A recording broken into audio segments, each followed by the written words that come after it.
Kristal Duncan-Williams is the project lead at Youth Capital.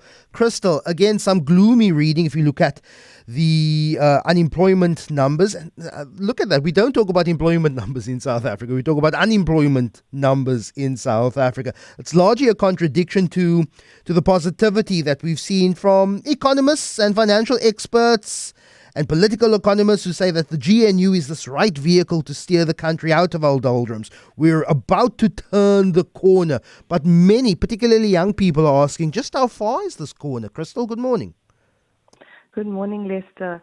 Yes, I think you raise an important point. We're feeling lots of optimism about the GNU, and even yesterday, economists are still saying this is quarter two. It runs from April to June. Not really too early to really see the impact of the GNU yet, and we should wait for quarter four.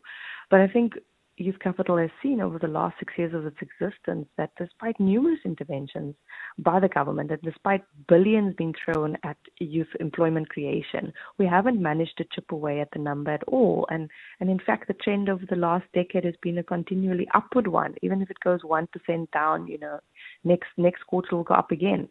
And so clearly the approach that we're taking is not working, and the proof is in the numbers once again. You argue that whatever is being done, and we are seeing growth rates of 2%, 0.2%, 0.5%. We have not had load shedding for some time now, so industries are running at capacity.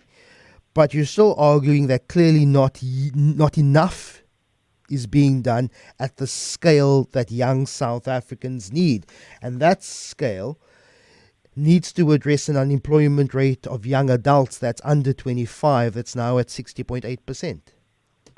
Correct. And, I've often said many times we need to work on both the supply and demand side. So the growth of the economy, or the lack thereof, is critical. It's pivotal.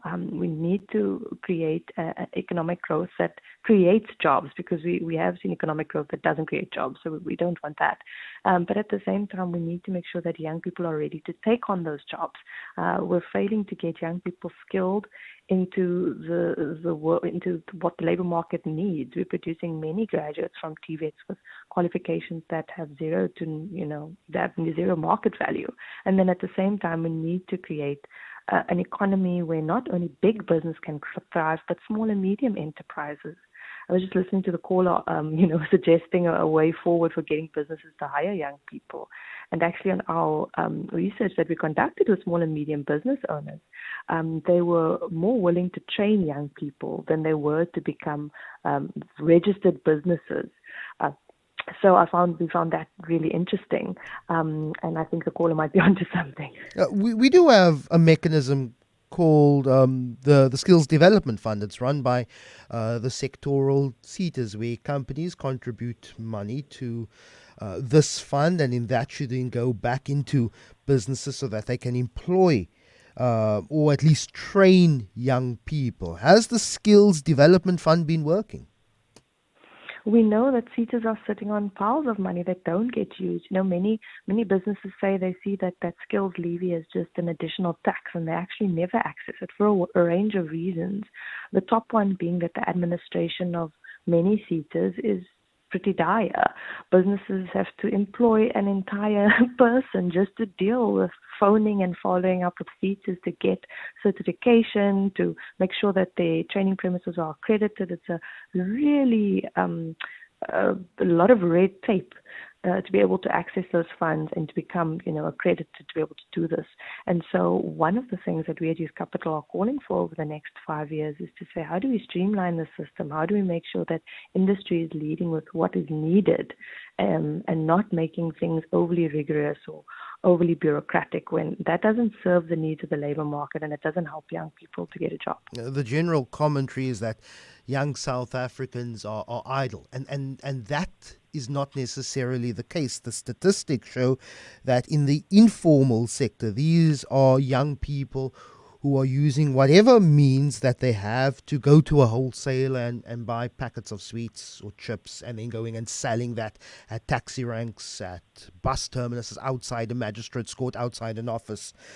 that there has been some growth in the last quarter when it comes to the informal sector, but this is giving us some insight that if we help and remove some of the red tape around starting small businesses, this could be an arrow in the quiver to address particularly youth unemployment, Kristal.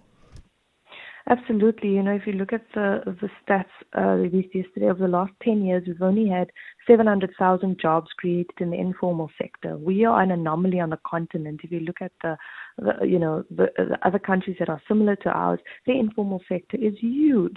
And here in Cape Town, if you look at places in Southeast Asia, there's lots of money being made through tourism in the informal sector, and we just don't have that here. And we have to ask ourselves why. Why are we not enabling, a sector that is ripe with opportunity and a perfect entry point for young people to thrive? The informal sector currently is, as you said, young people selling, packets of sweets, just trying to get by. It's very survivalist. And these young people are kind of one event away from the business going under and them being, back to having no money in their pockets. And so what can we do to, one, support young people to actually make successes of this? But on a policy side, is the red tape, is the registration that's required for you to trade in the little square, at Cape Town train station, is all these things really necessary? What is necessary for oversight and what is actually unnecessary and should be done away with? And these are the things that we want to be asking the government over the next little while. Kristal Duncan-Williams, project lead at Youth Capital. Really appreciate your time.